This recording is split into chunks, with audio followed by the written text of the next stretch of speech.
Welcome to the 11-point countdown!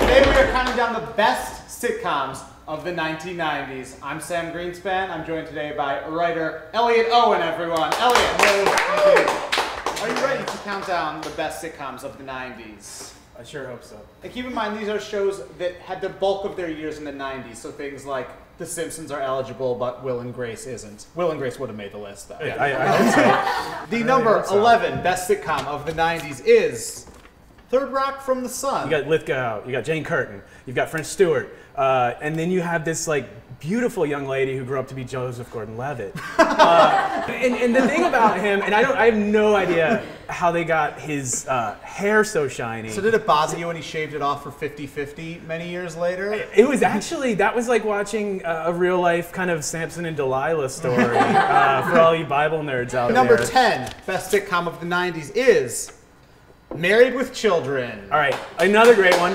I'm glad you outed off camera because that's very like, that's as if like Al entered. Or exactly, something. like he comes in the door. Another great cast. And right? again, like, you know, I've said the same thing 2 times in a row, but like, I mean, you know, you got Al Bundy, you got Peg, you got Christina Applegate, right? who, you know, don't tell Mom the babysitter's dead. And then I'm not really sure what David Faustino's doing right now, and I feel bad that I haven't kept up with him. He will make like a Travolta Pulp Fiction like comeback. I would love to see him in a situation like that. Number 9 best sitcom of the 90s.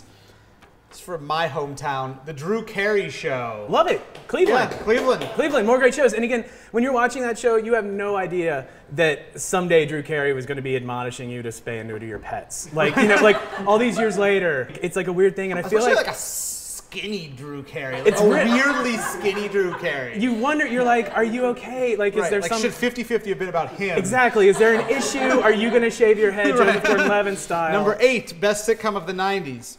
Sabrina, the Teenage Witch. Pass. Yeah. Here's the thing.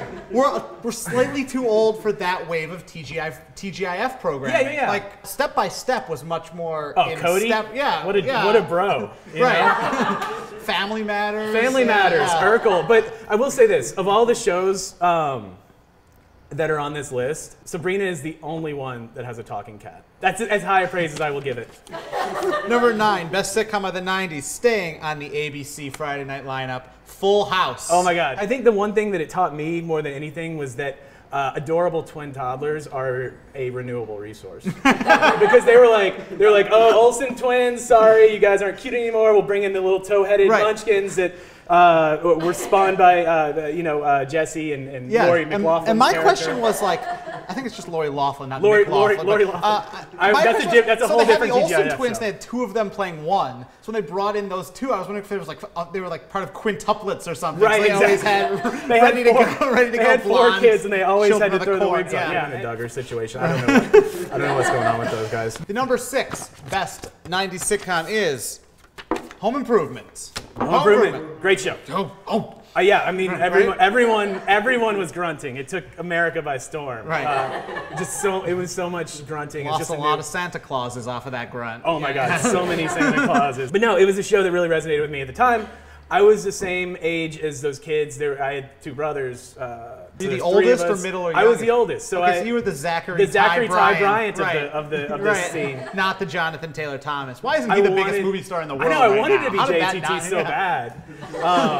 No Tara, no one Smith. Why do I know all 3 of those off the top of my head? Oh my God. The third one is the one that really gets me. And that guy, I think, is like, he sells like vegan, like icing or something. Like he sells like weird, like vegan sweets now. That's about right. Yeah, that's so. about right. Yeah, great show. Yeah. Great show. All right. Number 5, best 90s sitcom is Saved by the Bell. The first thought is like, I'm so excited, I'm so scared. Right. But actually, my favorite very special episode of that show is one that I think they don't even show it anymore, but it was with Johnny Dakota. Do you remember? Of course. Okay. There's no hope with dope. The thing that I love about that episode is people are so freaked out that he tries to give Kelly a joint.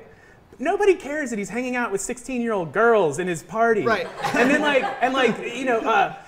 Slater and Screech are like trying to hook up with chicks there, and it's the like 90s were so different with that stuff. It really was. We're all going to like cool Hollywood parties. And dude, if I had a nickel for every cool Hollywood party I went to in the 90s, right? In the 90s, right. Number 4, best 90s sitcom, Boy Meets World. Yes. Speaking of inappropriate relationships, Mr. Feeney. What was it?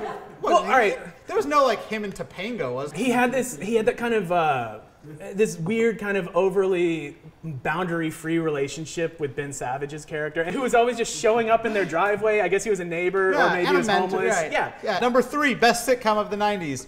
Friends. Probably of all these shows we've talked about so far, the most quintessentially 90s, as far as just being a cultural juggernaut. Because again, when you're dealing with the Rachel cut, like people were like, oh, Jennifer Aniston has a haircut where the frame's the face, it'll look good on me.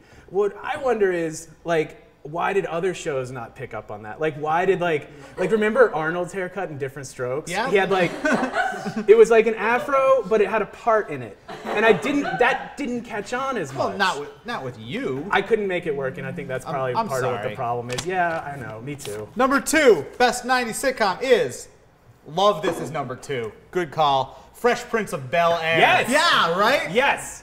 Such good voting. That was great voting. The thing that's great about that show is, every week for free, I mean, you had to watch ads or whatever, you were getting to see like one of the most charismatic, brilliant, awesome stars in the world, named Alfonso Ribeiro. Right. And then also, Will Smith was in it too. And the other thing that was great about that show is, they switched Aunt Viv's and then didn't even deal with. They were like, whatever. Like they could have been like, one was like dark skin, one was light skin. I wasn't going to bring that up because I don't see color, but I'm glad that you did. Because I always see shades of color. You see shades of color, right? I can tell different black people's shades. Can we cut that one out? And number one, best sitcom of the 90s is obviously Seinfeld. Yada yada. That is not just like a 90s show. That's like one of those timeless things, or the second most entertaining or disturbing thing I've ever seen Michael Richards do. Because as you guys remember, he had that incident a couple years ago called the Michael Richards Show. There it is. Yeah, there it is. I figured out your joke delivery style. Yeah. That's it for our 90s sitcom episode. Everyone, thanks to Elliott Owen. Thank you. Please take a moment right now and subscribe to the 11 Points Countdown channel here on YouTube. You can check out 11points.com for the full results of this poll. And because top 10 lists are for cowards. They really are.